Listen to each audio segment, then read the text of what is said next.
Welcome back to Green is Good, and we're so honored to have with us today John Coleman. He's the Fleet Sustainability and Technology Manager at Ford, and you can check out Ford at Ford.com. Welcome to Green is Good, John. Hey, thanks for having me, John. Appreciate it. Hey, we appreciate you coming on the show today to talk about all things green that's going on and all things sustainability at the legendary and iconic Ford brand.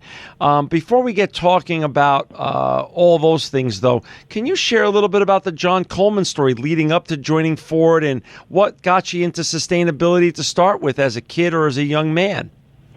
Sure, I'd love to. I was brought up in a family where giving back to the community was something that was expected and something that was part of everyday life.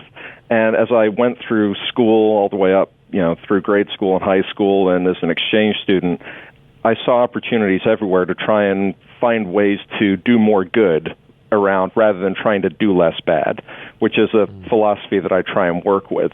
So instead of trying to get to zero or looking at trying to reduce bad things that people are doing, I was taught that we ought to try and find better ways to do things.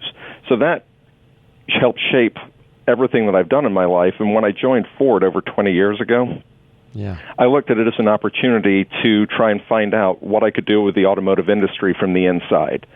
So over the course of the last 20 years, I've had opportunities to work with Ford and the United Nations, working with the Clinton Global Initiative, and actually went back to school to get my doctorate looking at how large corporations make sustainable business decisions. So with all of that background, it's enabled me to work now in a capacity where not only am I helping Ford improve sustainability, but as a fleet sustainability and technology manager, I engage with all of the large fleets that we work with, whether it's Enterprise Rent-A-Car or UPS or U-Haul, any company that operates a large number of vehicles, and try and work with them to improve their sustainability and their environmental footprint as well. I love that, and I love your statement, doing more good, not doing less bad. I've never heard that before, and I love it. I think it's a great way to wake up every morning and to approach business and sustainability. I think that's fantastic.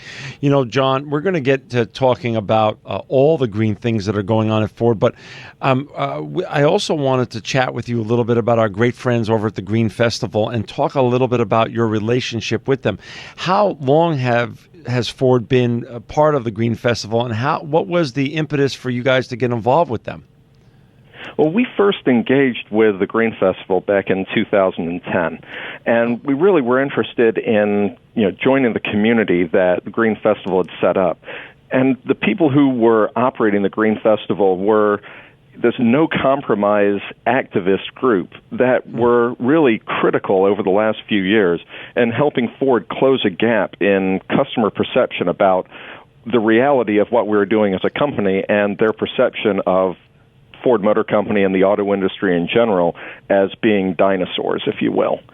So working with the Green Festival and helping us engage at the grassroots level with the activist background that the Green Festival had enabled us to help bridge that gap, and it gave us the opportunity really to let people know that it's much more than what we're doing with electric vehicles and much more than we're doing with renewables. It really is a holistic approach at Ford Motor Company that has really been well articulated by our executive chairman, Bill Ford, the great-grandson of Henry Ford, who has made the sustainability a key part of Ford's strategy for operating in the 21st century. Gotcha. So at the Green Festival, you have a test drive event. Talk a little bit about how does that look and feel, and what kind of cars can consumers who come to the Green Festival see, and what can they actually sit in and maybe even give a test drive to?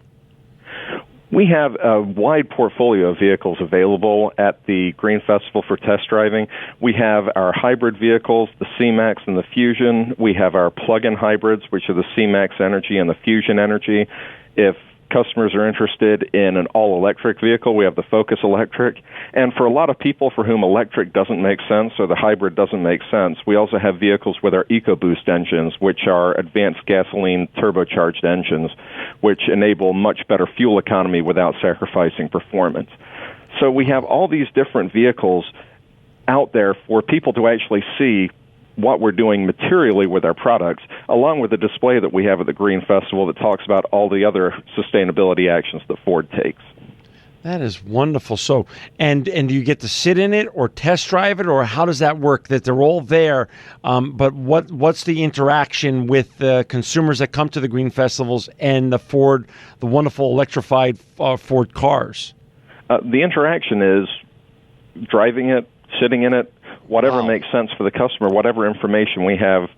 Product experts there who can answer technical details about the car, or if you're just interested in how the vehicle drives, how it accelerates, what it feels like to be in a car that can shift seamlessly from electric only to a gasoline engine back and forth.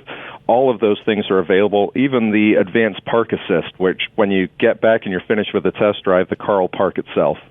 Oh my gosh, this is great. So just another great reason for our listeners out there to come to the upcoming Green Festivals in Los Angeles, San Francisco, and Chicago to test drive and to touch and to really get a great feel for your electric cars. Like you said, the C-Max Hybrid, the C-Max Energy, the Focus, and the Escape. A great opportunity to really interact with these great vehicles. Definitely. You mentioned Bill Ford and the great-grandson of Henry Ford. What are the real guiding principles to Ford's commitment to environmentally responsible manufacturing and just sustainability overall? And how do they interrelate with a legacy brand like Ford, John, and all the technologies that are coming up in front of us every day? How do you mesh those? I mean, and who's driving that at Ford right now? Well, meshing it is surprisingly easy when in theory. In practice, obviously much, much harder. But when you look at the legacy of Ford Motor Company, when people think about Henry Ford, they think about innovation. They think about putting the world on wheels. They think about the moving assembly line. And aspects that truly changed how the world functioned in the 20th century. And when Bill Ford became chairman and CEO back in 1999, he issued a challenge to the company to find out what that would be in the 21st century. So when we look back at the 20th century manufacturing, almost everyone who's taken a history course and looked at the Industrial Revolution has seen a picture of the Rouge plant. It's in almost every history book out there as a model of vertical integration in manufacturing. And it was a plant where raw materials came in at one end. You had rubber, you had sand, you had iron ore, coal, things like that came in at one end. And the other end, cars came out. But when you look at it now, it's not as much an example of the vertical integration as people look at it as what the environmental impact of that type of production was. So back in 2003, we unveiled the new Rouge assembly plant, which was a retrofit that showed the world what 21st century manufacturing could be. So it's got a green roof. It's got permeable parking lots. It has skylights to provide natural lighting in the workspace, all those types of things. So for manufacturing, we were able to make that shift, and we're applying those same principles. Every new plant that we build, whichever of those principles make the most sense, we're applying. When we look at vehicles, obviously the Model T was the car that put the world on wheels, and it was affordable for everyone. And that's one of the key aspects as we look at vehicles in the 21st century, is we're not interested necessarily in putting out the world's most environmentally friendly car that costs $250,000. Right. And that's not really what the Blue Oval stands for. The Blue Oval is about providing mobility to everybody.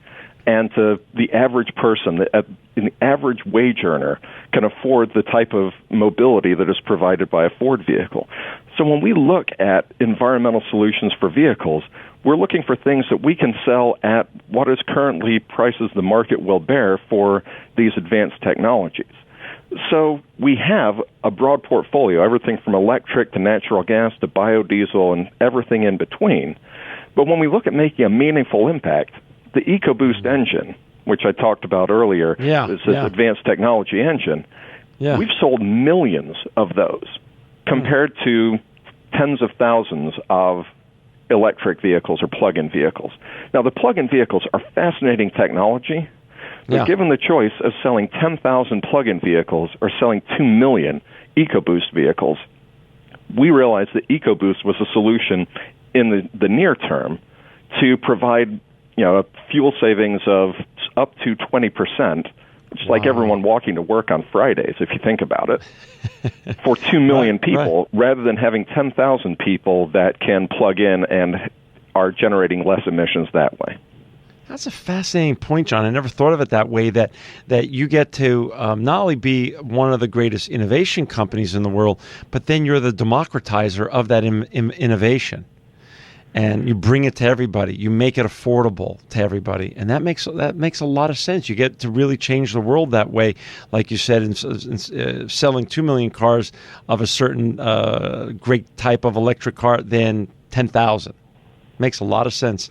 For our listeners out there that just joined, we got John Coleman. He's the Fleet Sustainability and Technology Manager at Ford. You could check out all the green and sustainable things that Ford is doing at Ford.com, and check out all of the great electric cars that Ford is producing for all the consumers out there in the United States at the Green Festivals upcoming in Los Angeles, September 12th through the 14th, Chicago, October 24th to the 26th, or San Francisco, November 14th to the 16th. You could come and see Ford's great cars there. You could take them for a test drive, and you could ask all the questions you have. Come to the Green Festivals and check out all of Ford's great lineup of green cars.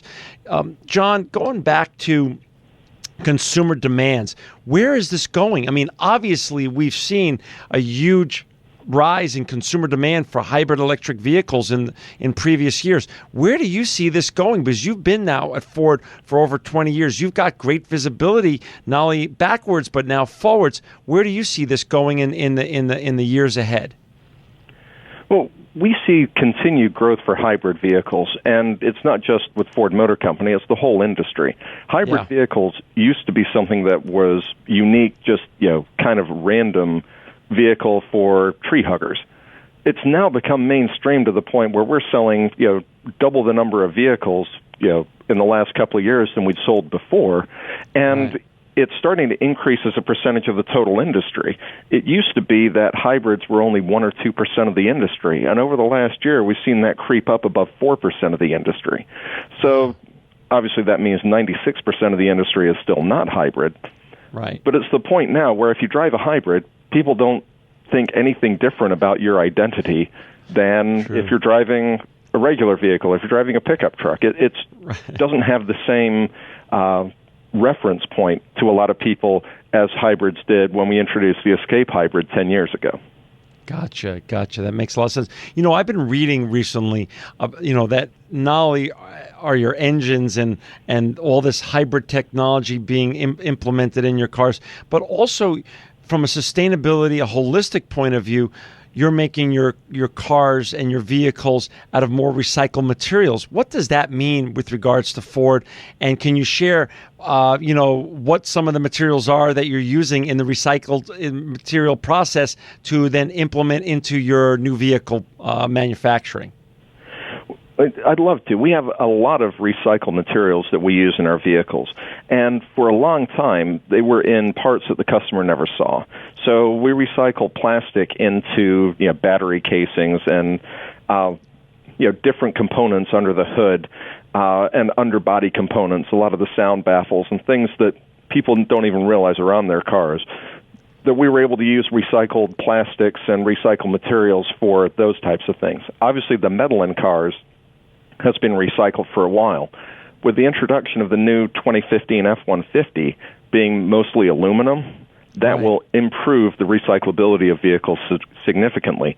Not because you can't recycle galvanized steel, but recycling galvanized steel is a lot more difficult and deals with a lot more chemicals of concern, if you will, than dealing with aluminum.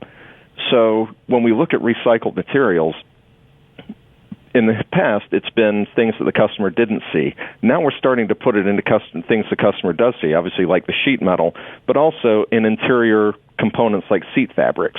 We use a tremendous amount of recycled plastic is coming into seat fabrics, and we've got projects that we've worked with different companies where we are putting the seat fabric in. And that also, we look at renewable materials as well. So we use soybean foam in our seat cushions.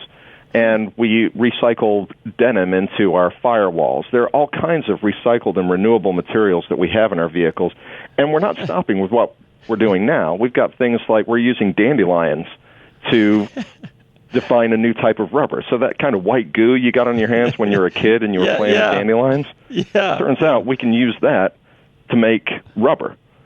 So every time we do that, we're cultivating dandelion fields with Ohio State University. That's great. So that we can provide rubber from plants instead of from petroleum. So when we look at things like that, the F-150 wiring harness is made from rice husks. There really are all types of things that we are working with a new group called the Biofeedstock Alliance, which is companies like Heinz and Nestle that have waste from their food production operations, that we're looking to turn that waste into raw materials for our products. So when you talk about renewable and recyclable, they're starting to blend together a little bit, because these renewable materials that are, raw materials, raw feedstock, but waste from someone else, can then be recycled as well. So we're trying to follow the same idea from Bill McDonough of cradle to cradle, where there's always someone using the waste product from one process as the feedstock for another. That is awesome. And, and like you said, some of it's very overt and some of it you never even see, but it's in there anyway. So Ford products are being made out of more renewable and recyclable materials. That's just a great message for our listeners out there that are interested in purchasing a Ford fuel efficient vehicle. Are there tax incentives, John, that exist both nationally on a statewide basis? We have incentives on almost all of our vehicles, and there are also state and federal incentives. The best place to go is the Department of Energy has a website, afdc.energy.gov. And if you go to that website, it will provide all of the information about incentives, rebates, and it's not just money on the hood. In a lot of places, if you buy a plug-in vehicle, you get HOV access or access into the high-speed lanes.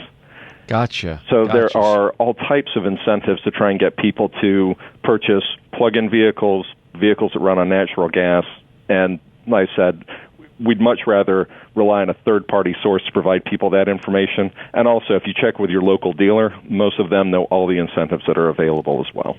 I love it. We're down to the last 2 minutes or so, John. Can you share just some of your favorite milestones of progress, of innovation that has happened at Ford, and then talk a little bit about the future? Take our listeners into the future of Ford vehicles. One of the things that I'm most proud of at Ford Motor Company is what we're doing with conserving water. We started looking at water as a sustainability issue almost 15 years ago. It was one of the first ideas that we looked at when we looked at manufacturing in the 21st century, and realized that water was not something that we should be putting a price on, that it was a truly scarce resource, and it was more valuable than petroleum. And with that type of mindset, we've managed to cut our water use by over 60% since 2000. That's over 10 billion gallons a year. Wow. That's billion with a B. And we're continuing, as I said, with every new plant that we build and the types of paint we put on the vehicles, everything we look at with an eye to conserving water, because living without petroleum would be annoying. Living without water is impossible. Gotcha. And it's that same type of mindset that we're looking for moving forward in trying to understand what are we doing with air quality. And it's not just carbon emissions, it's all the other VOCs and all the other chemicals of concern. What are we doing with human rights? How are we making sure that everyone who is on the planet has an opportunity to be part of the formal economy and earn a living wage? What are we doing to ensure that they have clean water to drink? All of these things are interrelated, and that's the challenge for us moving forward. Thank you so much, John. And for our listeners out there that want to come test drive one of Ford's great hybrid vehicles, come to the Green Festival in LA, September 12th through the 14th, Chicago, October 24th through the 26th, and San Francisco, November 14th to the 16th. Thank you, John Coleman. Go to Ford.com to learn more about all of Ford's great hybrid vehicles. John, thank you for your inspiring sustainability work at Ford, which helps make the world a better place. You are truly living proof that green is good. Thanks very much.